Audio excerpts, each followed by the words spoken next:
Well, we all write in different ways, and in fact, we don't really have a steady process. I mean, there's certainly sort of patterns that I do personally. I mean, I usually write musical ideas and lyrical ideas kind of separately, or at least they start separately, and then sometimes they will meet somewhere.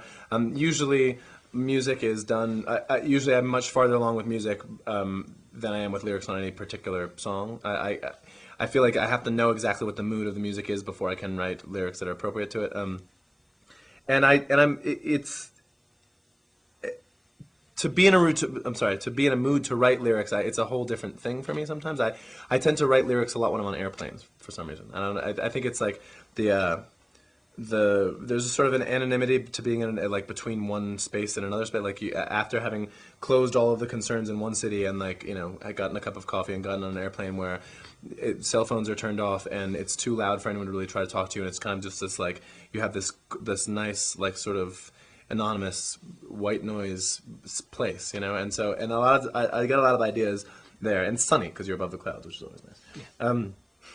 But those are almost never like musical ideas. It's almost always just like that's when like for some reason my brain processes like the things that I want to say, So I have notebooks full of things that I think about then, and then oftentimes when I've come up with some piece of music, I then can sort of connect particular ideas to it. But I mean, Tim, you write in a totally different way, and then we collaborate in all sorts of different. And there's not really a yeah.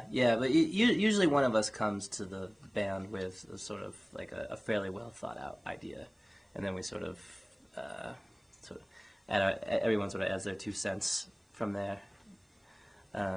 Writing for Brian's films was different because they were all stylized sort of they were all in a particular genre. I mean, there wasn't like basically a 30-second song about Yahtzee that was supposed to be a early Depeche Mode song, or like a middle era Black Celebration era Depeche Mode song, and it sounds a lot like that, And writing for Brian's song, the lines were also mostly written for us because they there was only the lyrics for those each is just a one-line song, and the line usually comes directly from the film. So that was totally different, and we got to write. I mean, it was a lot of fun because we got to do sort of parodies of all sorts, and we got to do there was like a Kraftwerk little song, and there's like a early-ish Prince song, I think, which some people think is more like cameo, but I still feel Prince in it. It's kind of like a D'Angelo jam. There was kind of a modern old-style R&B jam about dentistry, and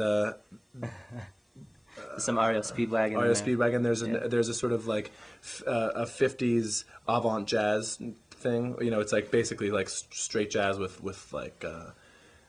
spoken word over it, and what else? There's a live power ballad about the 1-800 line being for service-related inquiries. And but I mean, it was a lot of fun. Those were obviously sort of throwaways, but we took about a day to write each song and record each song, and it was a lot of fun because you could just run through it really quickly and do a lot of things that you can't, like when you're aping somebody else's style, you don't have to worry about whether or not it's something you actually like. You can just sort of like indulge in how fun it is to try to do like a Beastie Boys song, which we also did.